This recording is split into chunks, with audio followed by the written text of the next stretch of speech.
No. We got a football guy from there now, Jerome, Adelman, or he was helping. I'm like, how will that go over at UBC? Good morning, everyone. Good morning to everyone joining us today in Smucker's Lounge at Merlis Belcher Place, at the University of Saskatchewan, and across the country on our webcast. My name is Nicole Becker, and I'm the Marketing and Communications Chair for the Host Committee for the 2024 GFL U Sports Women's Hockey Championship presented by Connect Energy. Bonjour à tous, je m'appelle John Edwards, je suis le gérant d'information chez U-Sport. Prenons d'abord un moment pour reconnaître que nous sommes sur le territoire du traité numéro 6 et la patrie des Métis. Nous rendons hommage aux ancêtres des Premières Nations et Métis de ce territoire et nous réaffirmons les relations entre nous. As we gather here today, we acknowledge we are on Treaty 6 territory and the homeland of the Métis. We pay our respects to the First Nations and Métis ancestors of this place and reaffirm our relationship with one another.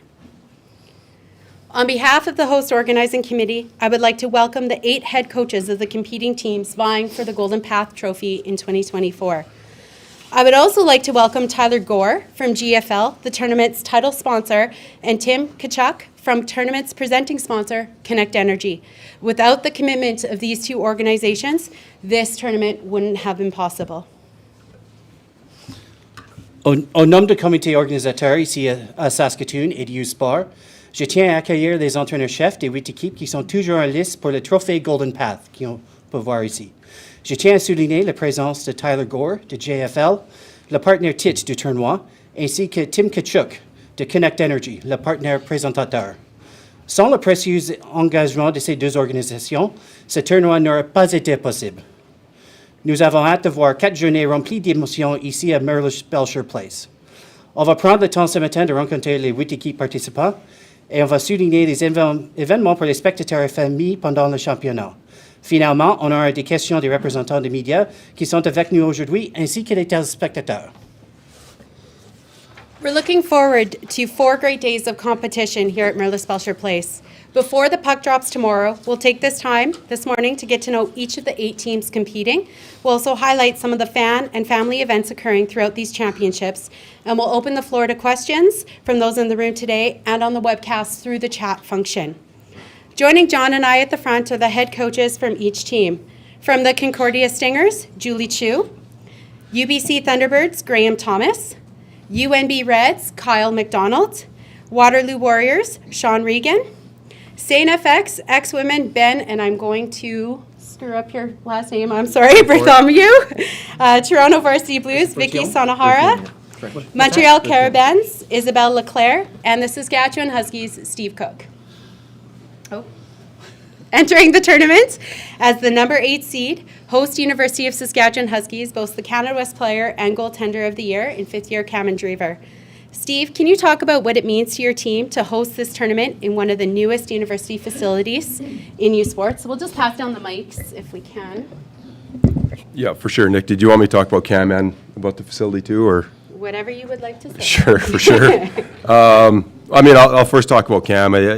You look up and down the table and you see the firepower that these teams bring. I think it's a comfort having Cam back there.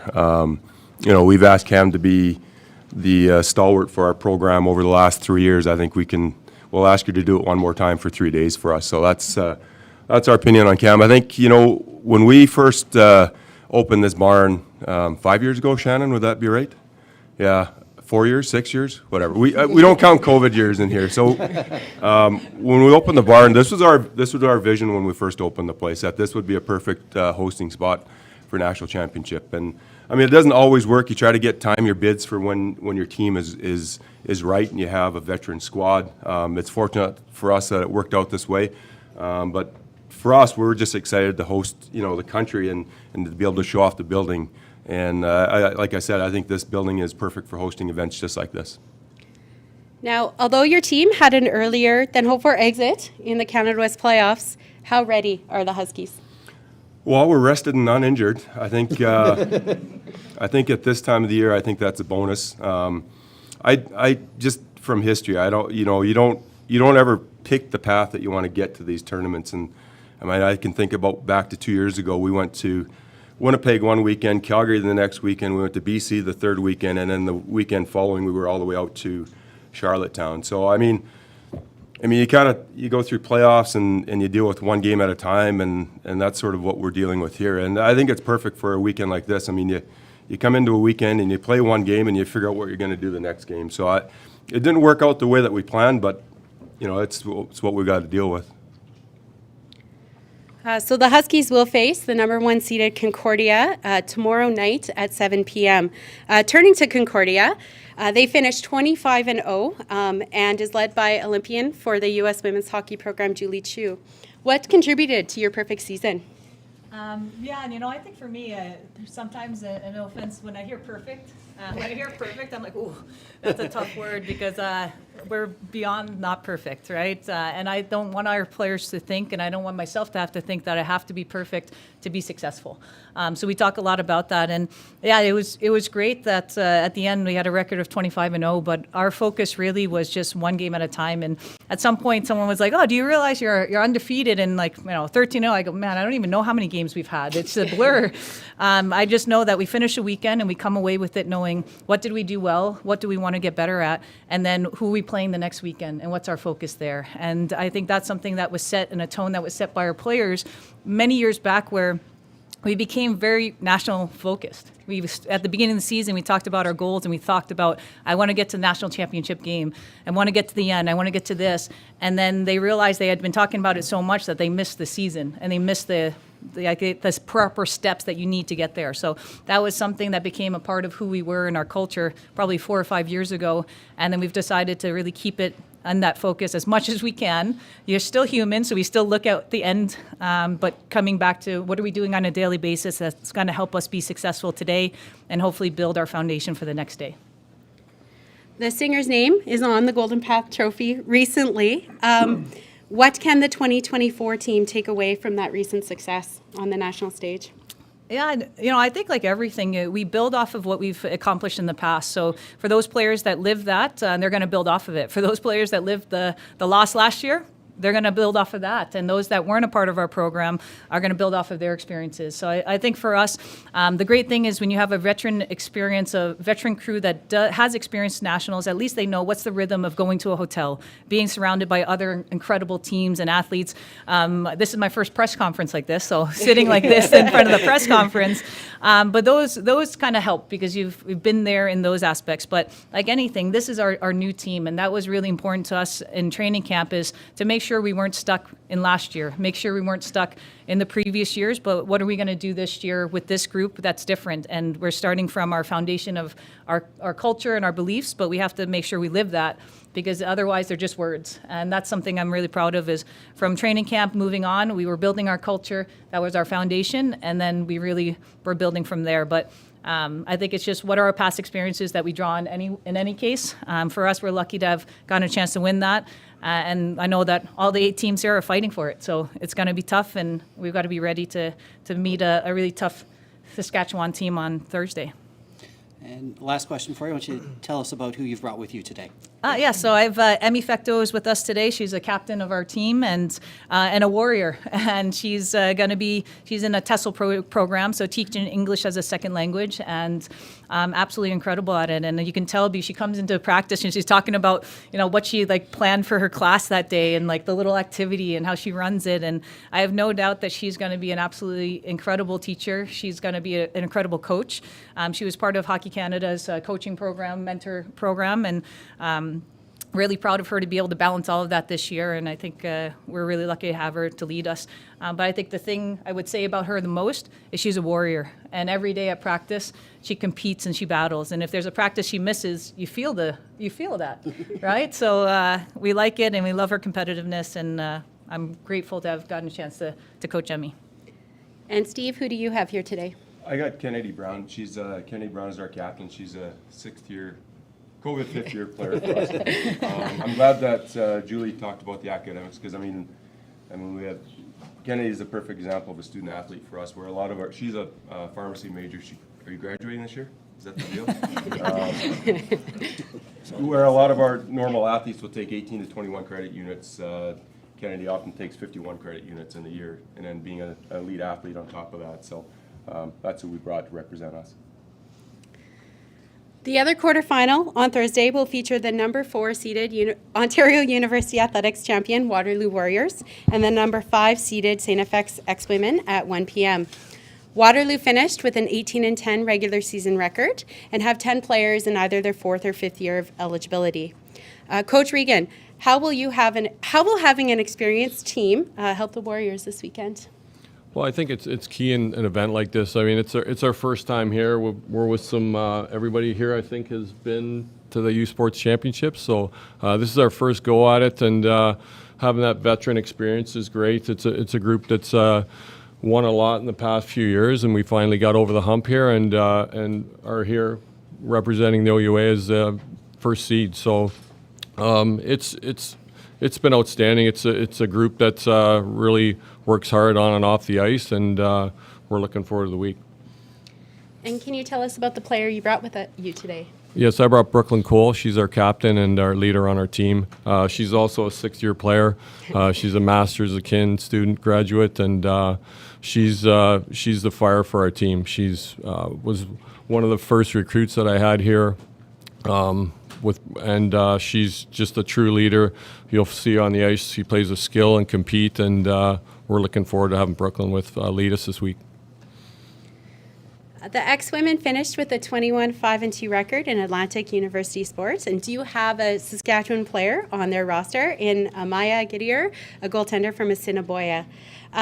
Coach, what is the team identity of the X-Women in 2024? Coach identity for us, our identity is we're a pretty quick team. We're 12 new players this year, so we're a fairly young team and a lot new players to this scene. But we also have a lot of players that competed at last year's national, so that's going to help as well. We've dealt with a lot of adversity this year from injuries, like not only this year but last year. So I think it's a group that's pretty resilient, and just the opportunity to compete at this level is a great thing. And even like looking at tomorrow, we're not even sure what our lineup looks like yet with players coming in and out. But again, like I said, we're a pretty resilient group, and they'll be ready to go. And can you tell us about your player? Yeah, I brought Anna McCare with us, was assistant captain with us in her 4th year. Little spitfire on the ice, kind of a salt of the earth kind of kid, and keeps our group moving in a great way, and it's great to have her here with us. Okay, thank you.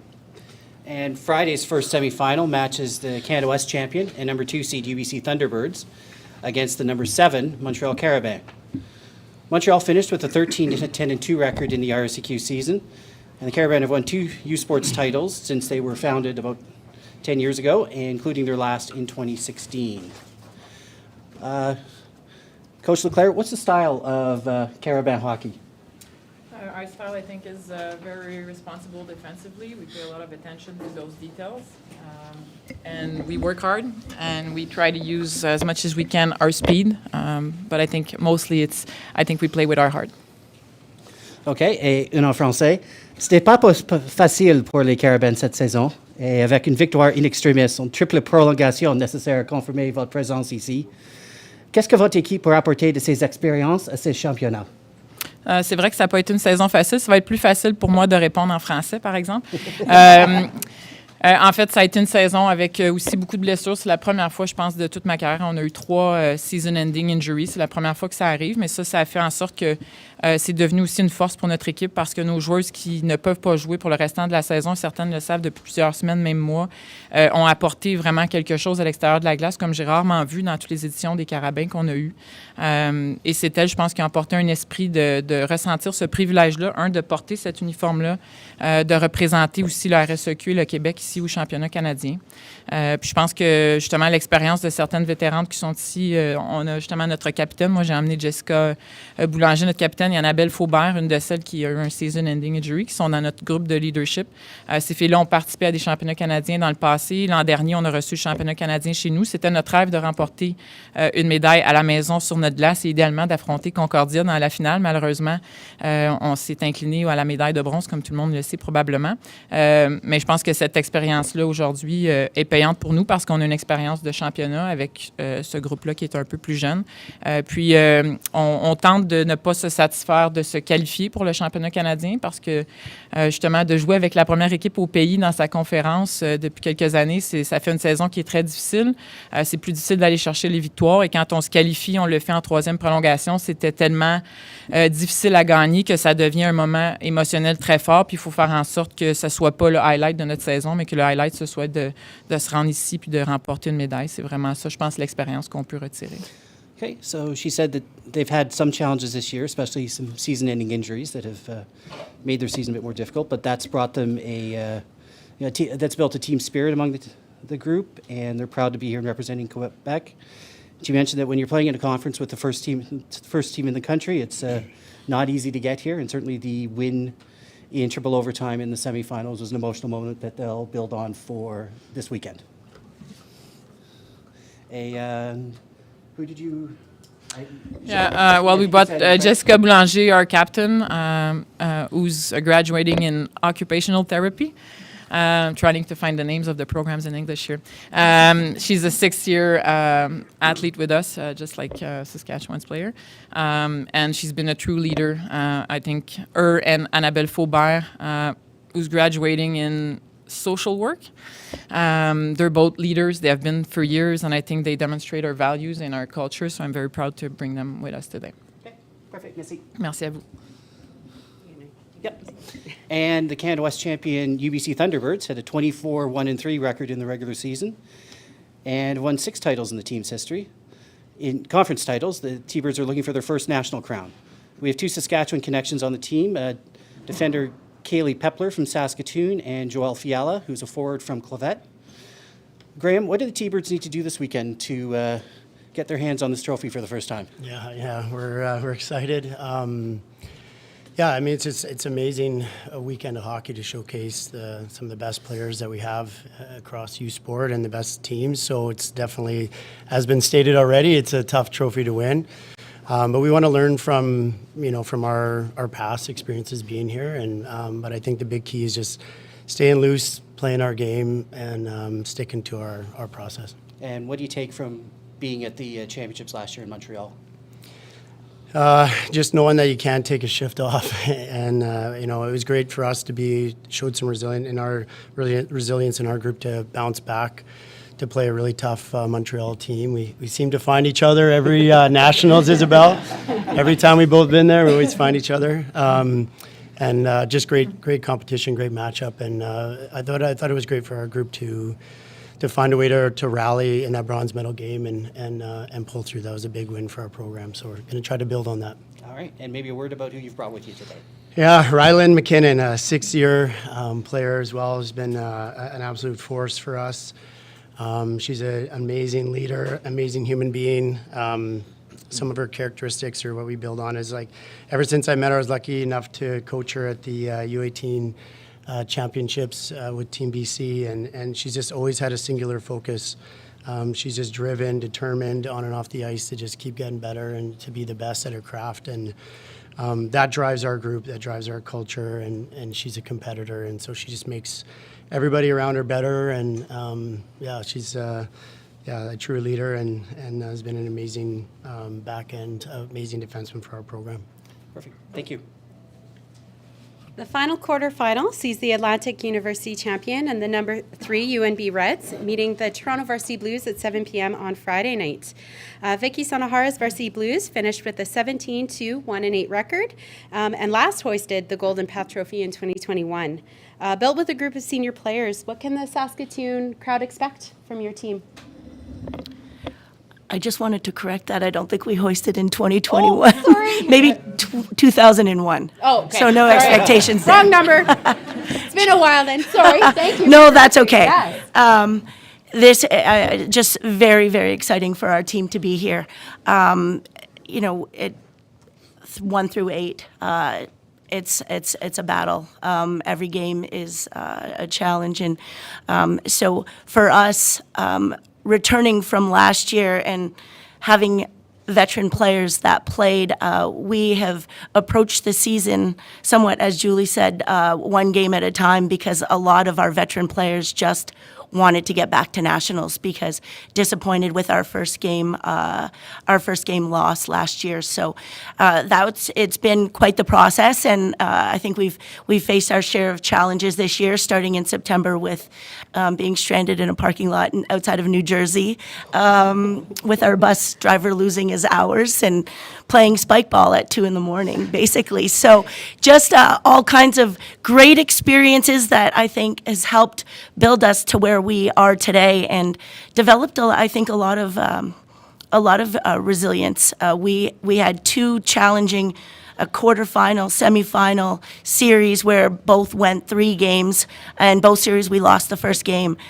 We've been, as most teams have, we've been missing key players, leaders throughout, and just finding a way for others to step up and not have any excuses, or not putting blame on anything, just being able to step up and stick to our basically our game plan and the details, and our team has done a very, very good job at that. And we have a pretty big group this year, which has also been challenging, but the team has really stayed together and rallied around each other when players have faced some difficult times. So really proud of where we're at. Again, in the OUA, it's, you never know. You never know you're actually coming and representing till pretty late. And playing Waterloo on Saturday night was another battle.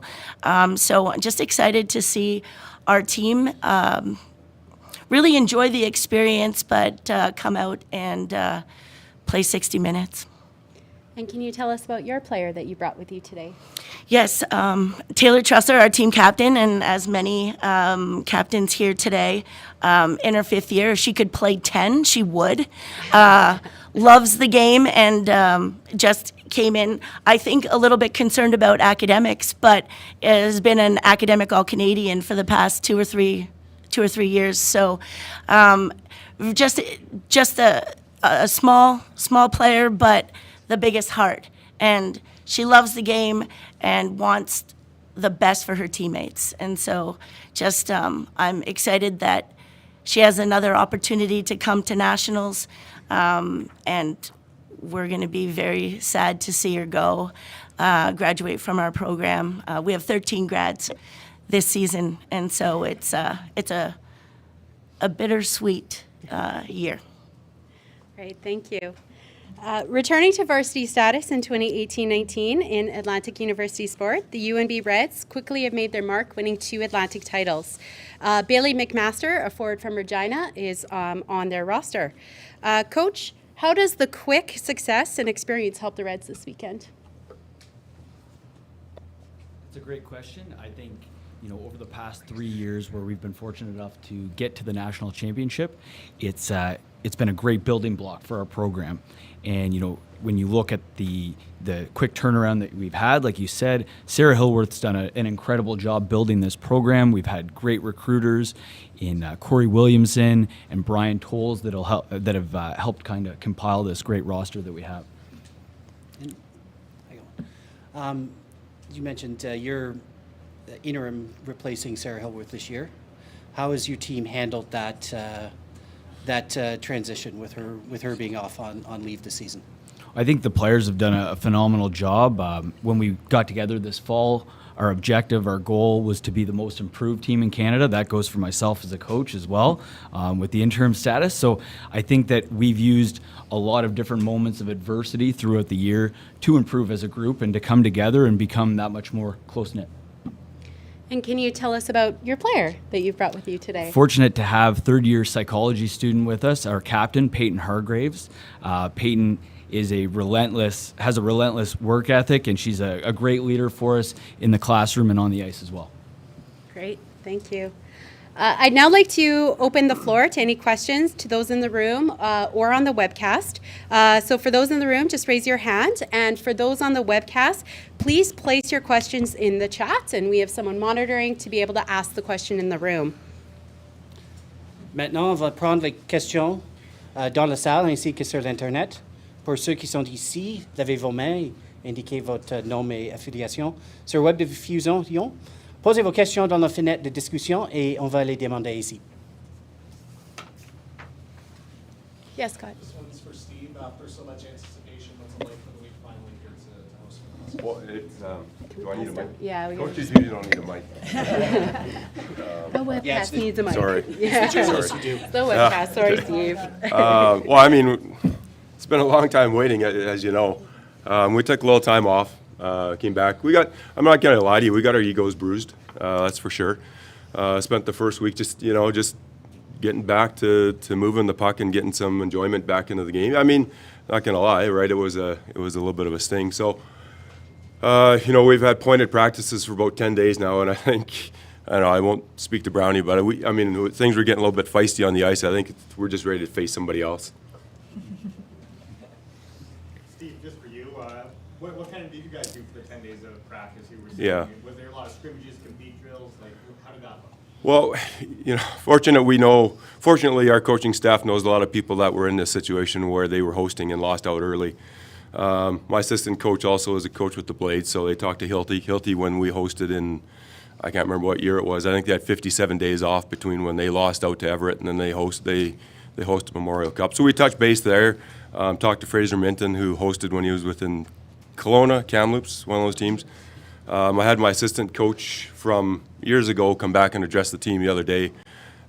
He got traded to the Weyburn Red Wings when they won the Royal Bank Cup. They had 51 days off. They all told us take time off, get away from the game. Fortunate for us, it was reading week, so they really got away. Instagram pictures told us that they were in Lake Louise and Banff, but that's what you needed. So we all came back as a group, just refreshed. Scrimmage for the first week. Second, fortunate to have one of the best AAA midget teams in the country here. So we did some controlled scrimmages with the Stars. We were very cognizant of not trying to get injured coming into this thing. So, that's what we did. I think the team's ready. Like I said, we're just ready to face these guys over here. I was going to ask for Julie, I guess, just my next question, but we saw last week in the men's basketball tournament, main seed that won 6 games all year ended up winning the national championship. You're the 1 seed. Do you feel like there's a bit of extra pressure to avoid maybe an upset? No, I think for us, like anything, like we know that Steve has a great team. Sorry, webcast. So, yeah. I'll learn by the time this is done. Right? No, like everything. Like for our team, we try, whether we're 1 seed, we're 8 seed, we just wanted to be a part of this. And I think that's our focus. We know everyone's great. We know that Saskatchewan's a really good team, and we have to be prepared. So what we did in the past, it's awesome. It's great. It's fun. It's fun to win. But we haven't won anything right now. And so I think that's our preparation and our focus. And so we try not to think about, again, what's our number, what's theirs, because at the end of the day, it's a number. What's going to matter is when we come tomorrow, what are we going to do? What's our preparation? What's our fight and our compete and our execution of our game plan? But we know that they're not going to make it easy, and hopefully we don't make it easy on them too. So, and that's what we want. When we get to this point, I really, truly hope, and I have a lot of friends when I used to play, which is now used to is a long time now.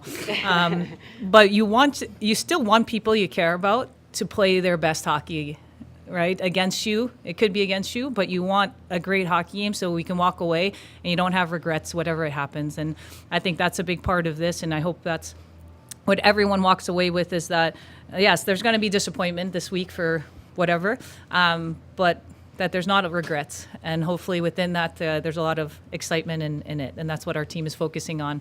What do we control, and how can we enjoy every moment of it and give our best? Dan, is there any questions on webcast? Then, yeah. But Okay.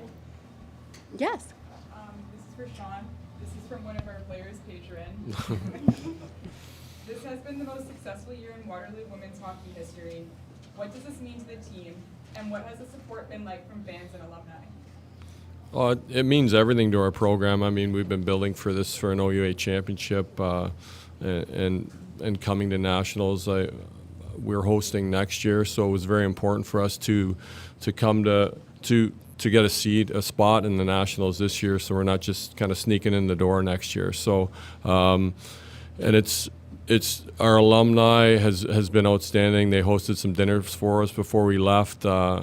and hosted it there last night with through our alumni, and they've been great. Just the outpouring of emails and notes from people has been just outstanding. So it's a group. There was some challenges within our program in 2001, 2002, and it's just with our new leadership group with Rolly Webster. It's been the support within our program is second to none. So we're very fortunate to have the alumni and family and friends that we do have. Thanks, Paige. Yeah. Ma question, c'est pour les Carabins. Vous étiez le host des championnats l'année passée. Comment est-ce que ça change quand vous êtes sur l'autre côté du pays? Qu'est-ce que ça change? C'est beaucoup plus de voyagement. Ça a été différent. Ça a été un long ride pour venir ici. Mais ça nous remet aussi dans un mood qu'on est dans un championnat parce que quand tu reçois à la maison, tu es dans ton vestiaire, dans tes affaires. Fait que tu as moins ce feeling-là d'être dans une compétition particulière. Fait que j'haïs pas le fait de revivre justement un championnat avec ce groupe-là parce que le dernier pour nous, c'était juste avant la pandémie auquel on avait participé. Donc, je suis contente qu'on ait la chance de le revivre, d'être vraiment dans un mood qu'on part de chez nous puis qu'on s'en va dans un événement spécial. Chez nous, c'était plus le fait que, comme Saskatchewan va le vivre ici, on est devant toutes nos familles, nos amis, donc ça a un aspect un peu plus émotif, mais c'est particulier de pouvoir avoir l'opportunité de vivre les deux, justement. So the question was, how does it change for Montreal from last year to this year? Being last year they were the host, this year they're traveling, and Isabel said that it was obviously there's more travel this year, and that traveling to a championship makes it feel more like a championship as opposed to when you're hosting and you're sort of in your own beds and you're in your own dressing room and everything is sort of like at home. When you go to a championship, it can feel more like a championship and help build that team spirit. Scott. This is for Julie. What do you think have been the main reasons behind the team's consistency this year that you're hoping to roll into this year? Yeah, and I think for us, like, we really talk about a one-day focus, and it's something we reiterate every single day.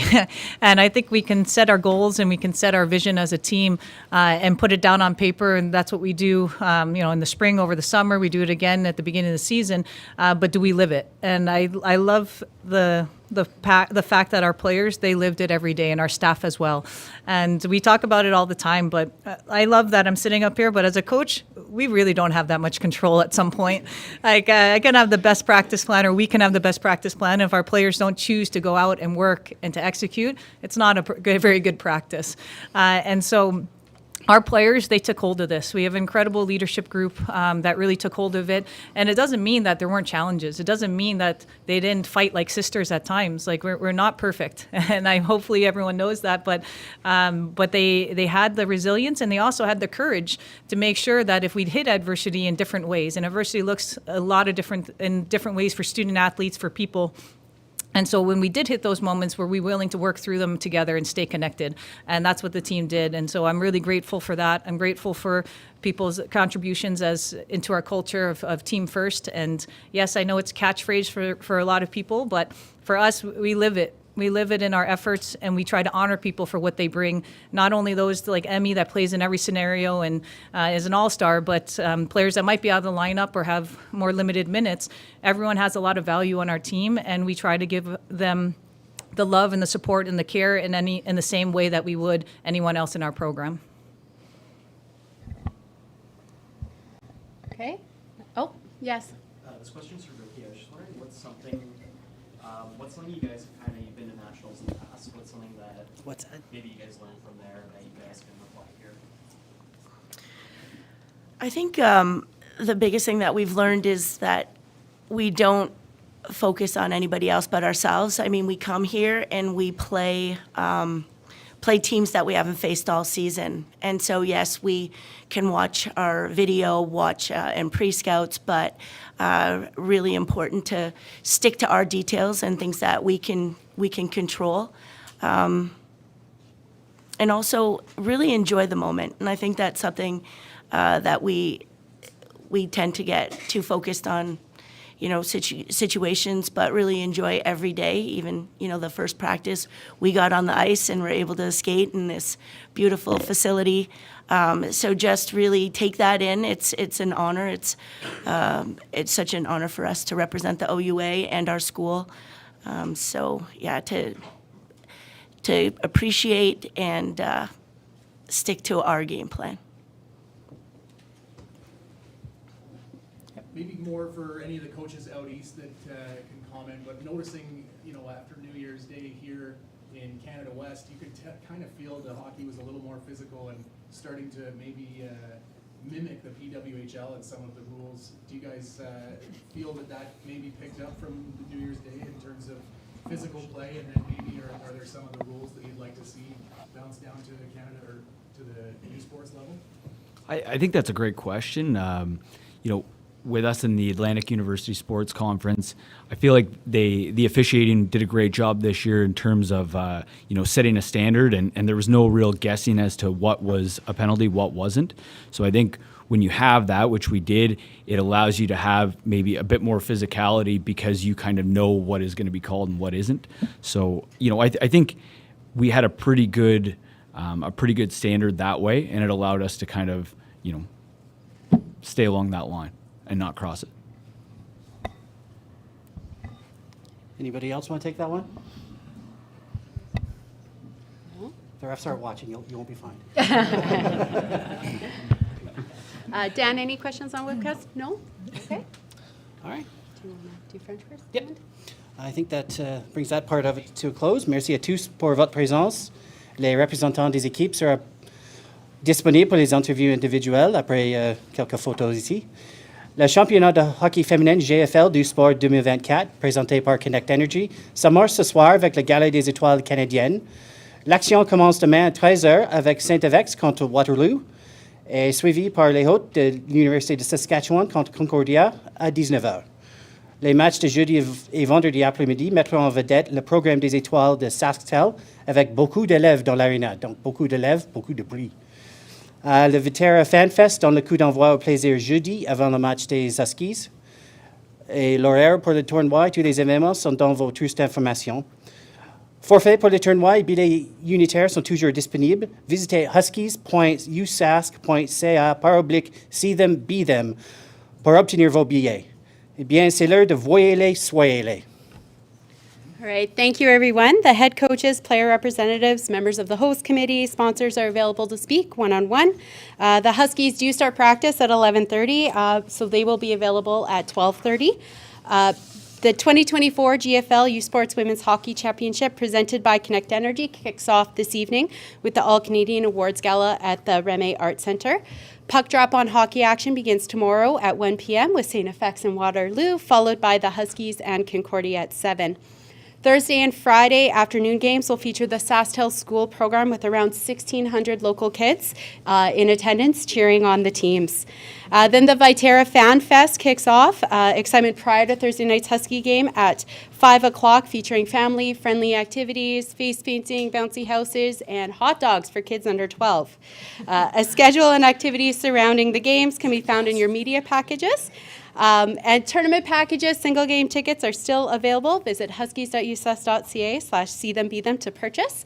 And coaches, if we can just take a quick picture with the trophy, and then players will do the same as well. Let's make this. Thank you, everybody. Merci à tous. Is this your phone? That's mine. Oh, that's yours? Sorry. Yeah, no, that's okay. Just not touch it. Not touch it. Yeah. So when is it that you lost? When you 23 years ago. I will get out of here though. Thank you. Isabel? Thank you.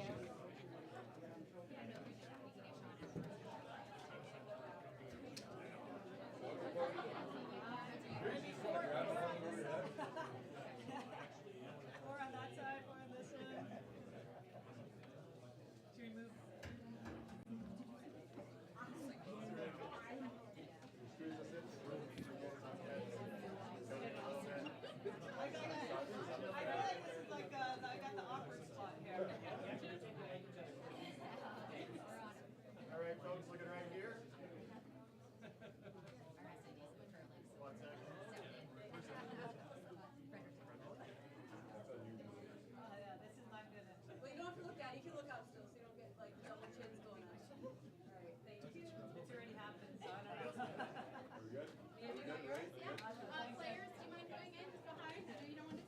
I know, I was waiting for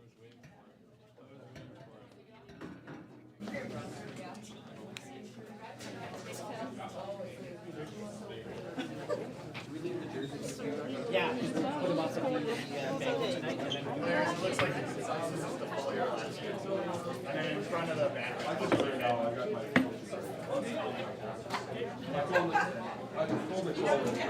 Everybody take one step. yeah, probably want to. And if you can spin your shoulders if you're on this side, yeah. That's great. Looking right here. Right here.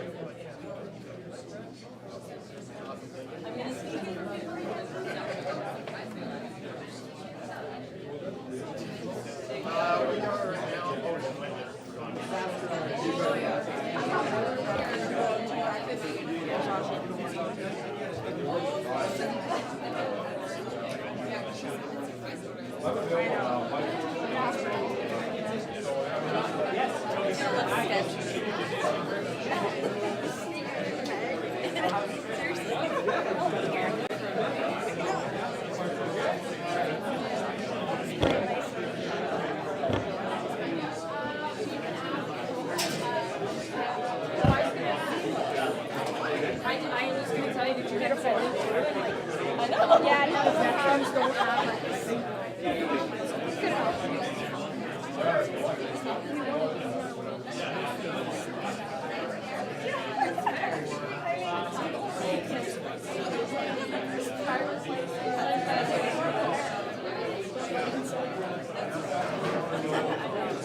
Well, they're sending stuff around.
Not the plan, but warm weather, a little bit of rain. It's awesome. Yeah, we got more radio at first, but then once you get out there, I do anyway. I love Toronto, but Oh, I know. That's why I can't move there. I'm just like, I'll not come back. You'll never come back. Hey, you don't have to. Yeah, exactly.